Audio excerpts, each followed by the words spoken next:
اللہ فرماتا ہے بے شک تمہارے پاس ایک ایسا رسول آیا کہ تمہارا تکلیف میں پڑنا اسے گوارا ہی نہیں ہوتا، وہ رسول کو تمہارا تکلیف میں پڑنا برداشت نہیں ہوتا۔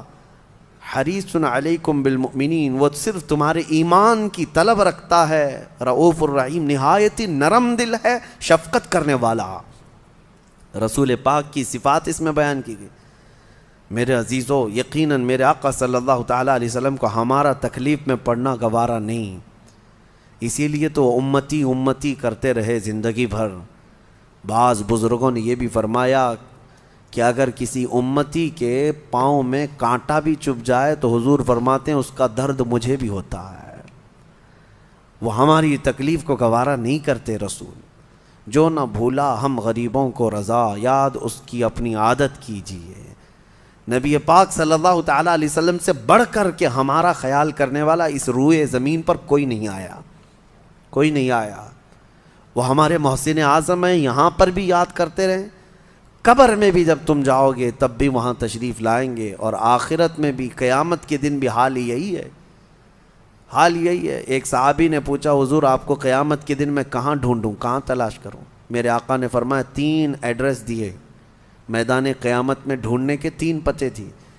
کہا میری امت پیاس سے تڑپ رہی ہوگی تو حوض کوثر پر میں جام بھر بھر کر کے اپنے امتیوں کو پلا رہا ہوں گا، وہاں تم مجھے ڈھونڈ لینا۔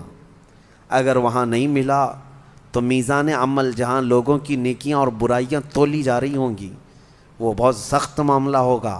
تول کر کے وہاں پر میزان عمل، کسی کے برائیوں کا پلہ بھاری ہوگا، وہیں فرشتے اس کو منہ کے بل کھینچتے ہوئے دوزخ میں لے جائیں گے، فوراً حکم ہو جائے گا۔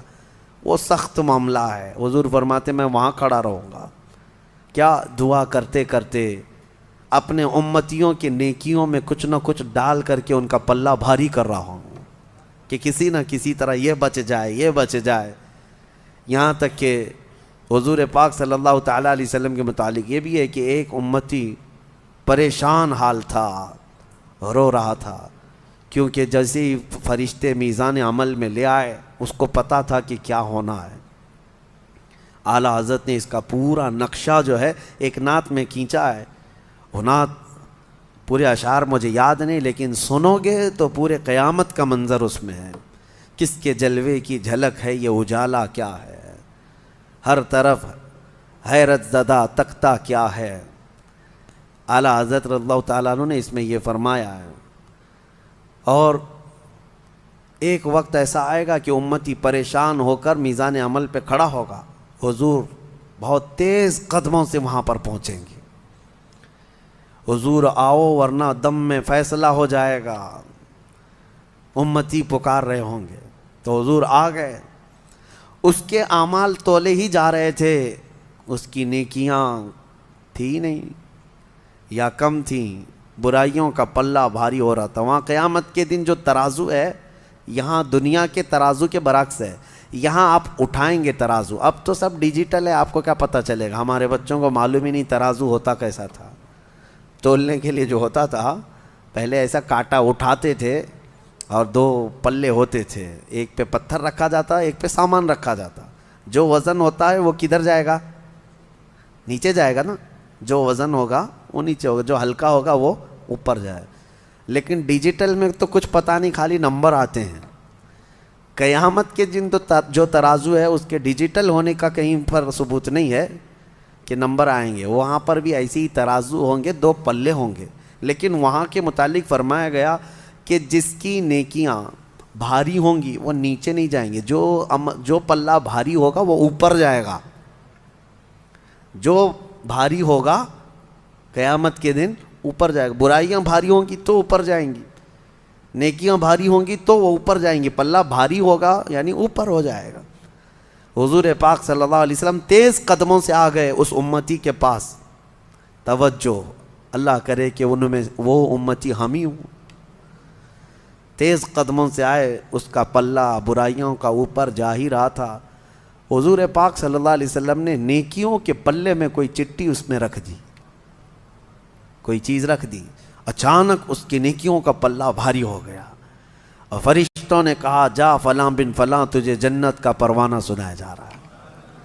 وہ اتنا خوش تھا، وجد میں آ گیا، میرے آقا سے عرض کرنے لگا یا رسول اللہ یہ کیا تھا؟ میں تو گیا تھا برباد، جہنم میں جاتا، یہ کیا تھا؟ نبی پاک صلی اللہ علیہ وسلم فرماتے ہیں یاد ہے ایک رات سب سوئے تھے، تو تنہا بیٹھا تھا، سب سوئے تھے اور رات کو تو تنہا بیٹھا اور دل سے یاد کرتے ہوئے مجھ پر ایک بار درود پڑھا تھا، وہ میں نے محفوظ کر لیا تھا تیرا درود، وہ آج یہاں لا کر پلے میں رکھ دیا، وہ سبب سے بھاری ہو گیا۔ اسی لیے میرے مفتی اعظم ہند رحمۃ اللہ تعالیٰ علیہ یوں فرماتے ہیں میرے اعمال کا بدلہ تو جہنم ہی تھا، میں تو جاتا میرے سرکار نے جانے نہ دیا۔ یہ نبی پاک صلی اللہ تعالیٰ علیہ وسلم کا معاملہ ہے قیامت کے دن۔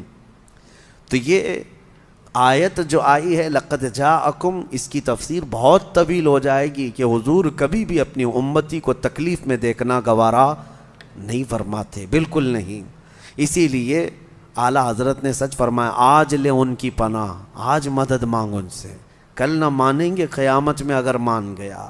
حضور کے ہو جاؤ، حضور تمہاری یہاں پر بھی دیکھ بھال کر رہے ہیں، عنایتوں پر عنایتیں اور وہاں پر بھی عنایتیں ہیں۔